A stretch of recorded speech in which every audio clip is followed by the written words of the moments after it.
ప్రియులు గమనించాల్సింది ఏంటంటే, ప్రభువుని గుర్తు ఎరగకుండా, ప్రభువుని నమ్ముకోకుండా, దేవుని మందిరానికి రాకుండా పరలోక రాజ్యానికి చేరిపోతాము అనంటే అది ఉపయోగం లేనటువంటి మాట, ఉపయోగం లేనటువంటి ఆలోచన, వ్యర్థమైన ఆలోచన. దేవుని సన్నిధికి రాకుండా, దేవుని మందిరానికి రాకుండా, దేవుని వాక్యం వినకుండా, దేవుని సన్నిధిని అనుభవించకుండా, ఆయన మాటలోకి ఏమాత్రం మనం ప్రవేశించకుండా, ఆయన మాటని ఏమాత్రం మన మనసులోకి చేర్చుకోకుండా, మనకి ఆయనకి ఏమాత్రం సంబంధం లేకుండా పరలోక రాజ్యానికి చేరిపోతాము అనేటువంటి మాట వ్యర్థమైన మాట, వ్యర్థమైన మాట. దేవుని మందిరానికి రావాలి, ప్రభువైనటువంటి యేసుక్రీస్తు రక్తంలో కడగబడాలి, ఆయన వాక్యపు కాడి కింద నలగొట్టబడాలి, ఆయన సన్నిధిని అనుభవించాలి, ఆయన కృపకు పాత్రులవ్వాలి, ఆయన మహిమ చేత కప్పబడాలి, ఆయన రాజ్యానికి సిద్ధపాటు కావాలి. దేవుని స్తోత్రం. హల్లెలూయా, హల్లెలూయా. ఇది సంఘంలో జరుగుతుంది, దేవుని మందిరంలో జరిగేటువంటి ప్రక్రియ, దేవుని మందిరంలో జరిగే ప్రక్రియ. దేవుని మందిరంలో కాకుండా, దేవుని మందిరానికి సంబంధం లేకుండా, దేవుని మందిరంలో జరిగేటువంటి ఈ విషయాలన్నింటికి ఏమాత్రము సంబంధం లేకుండా డైరెక్ట్గా పరలోకానికి వెళ్ళిపోతామనంటే మాత్రము అది ఎంత మాత్రము ససేమిరా కుదరదు. కుదరతాదన్న వాళ్ళు ఎవరైనా ఉంటే చేయొత్తండి, మీతో కూడా వచ్చేస్తాను నేను కూడా. కుదరతాది అనేటువంటి వాళ్ళు ఎవరైనా ధైర్యంగా, ఈ మాట కాకుండా కుదరతాది సార్ అన్నటువంటి వాళ్ళు ఎవరైనా ఉంటే ఇప్పుడే బైబిల్ తీసుకొని మీతో కూడా వచ్చేస్తా పరలోకానికి. నారా ఎవరైనా ఉండగలరా? దేవుని స్తోత్రం. హల్లెలూయా, హల్లెలూయా. నా దేవుని ప్రియ సంగమా, నేను త్వరగా ముగించడానికి ఇష్టపడతాను. పెండ్లి కుమార్తెని విడిది గదికి తీసుకొచ్చిన తర్వాత ఆమె కొన్ని అలంకారాలు అలంకరించుకోవాలి, కొన్ని అలంకారాలని అలంకరించుకోవాలి.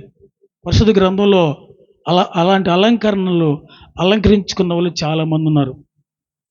మీకు కొంతమందిని అట్లా పరిచయం చేసి మళ్ళీ రివర్స్ అయిపోతా, కొంతమంది అలా పరిచయం చేసి రివర్స్ అయిపోతా. ఎస్తేరు అనే ఒక ఆమె ఉంది బైబిల్లో. ఎస్తేరు, ఎంతమందికి ఆమె పేరు తెలుసు? చేతులు ఎత్తండి. అమ్మో, కరోలు తెలీదా?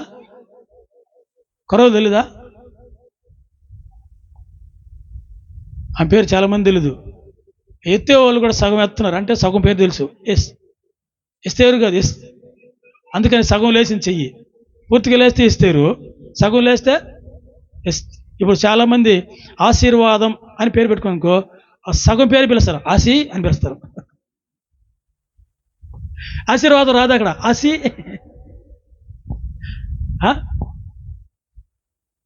పేరులో కూడా సగం పేరు అంటే చెయ్యి ఎత్తడంలో కూడా సగం చేయంటే అర్థం ఏంటంటే ఆ సగం తెలుసని, సగం తెలియదని.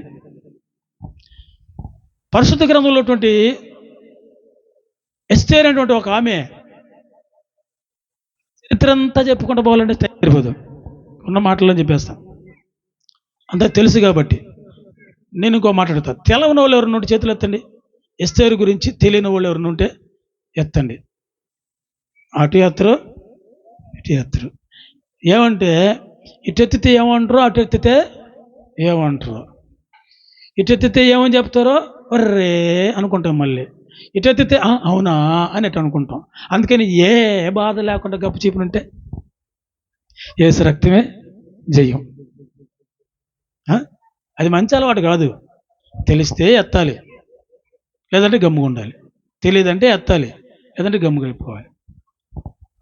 తెలిసినా తెలియకపోయినా ఎస్తేరు గురించి కొన్ని మాటలు. ఆమె పిన తండ్రి ద్వారా పెంచబడినటువంటి ఒక స్త్రీ. ఆ రాజ్యంలో ఒక రాజు ఉన్నాడు. ఆ రాజు భార్య గర్వించిందై రాజు మాటని ధిక్కరించినటువంటిది. ఆ సమయంలో రాజుకి మనస్సు నొచ్చుకొని ఈమె ఇలా ఉంది, ఈమె గర్వం అనచాలని చాలా ప్రాంతాల నుంచి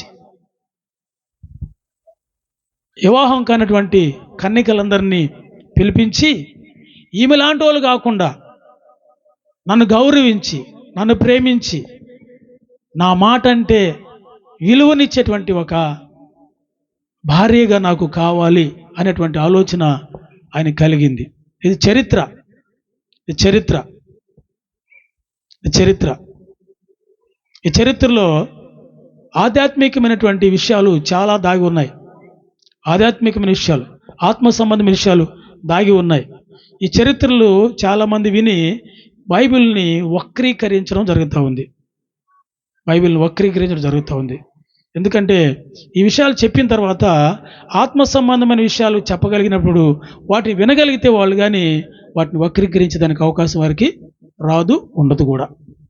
కాబట్టి ఈ రాజు ఎవరంటే దేవాతి దేవుడు. మరి అతిక్రమించి గర్వించినటువంటి స్త్రీ ఎవరంటే పాత నిబంధన ఉన్నటువంటి ఇశ్రాయేలీయులు సంఘం. మరి ఆయా ప్రాంతాల నుంచి పిలువబడినటువంటి ఆ స్త్రీలు ఎవరంటే ఆయా జాతుల నుంచి, ఆయా కులాలు, మతాలైనటువంటి ఆ భాగాల నుంచి పిలిపించినటువంటి ప్రజలే ఈ కన్యకలు. దేవుని స్తోత్రం కలుగును గాక. మరి ఈ ఎస్తేరు ఎవరంటే క్రొత్త నిబంధనకి, సంఘానికి సాదృశ్యంగా కనబడుతూ ఉంది. అంటే ఆయన నామాన్ని గుర్తెరిగి, ఆయన నామానికి లోబడి, ఆయన నామాన్ని స్తుతిస్తూ, ఆయనే సర్వస్వం, ఆయనే సమస్తమని ఆయన్ని హృదయంలోకి చేర్చుకున్నటువంటి సంఘమే ఈ ఎస్తేరుకి సాదృశ్యంగా ఉంది. ఇవన్నీ ముందు చెప్పకుండా చరిత్ర చెప్పినప్పుడు చరిత్రలో ఇలాంటి వంకరలు ఉన్నాయని బైబిల్ని చాలామంది వక్రీకరిస్తున్నారు. మనం చూస్తూ ఉన్నాం కొన్ని విషయాల్లో. సరే, మంచిది, వాళ్ళ పాపం వాళ్ళకే, మనం కాదు. దేవుని స్తోత్రం.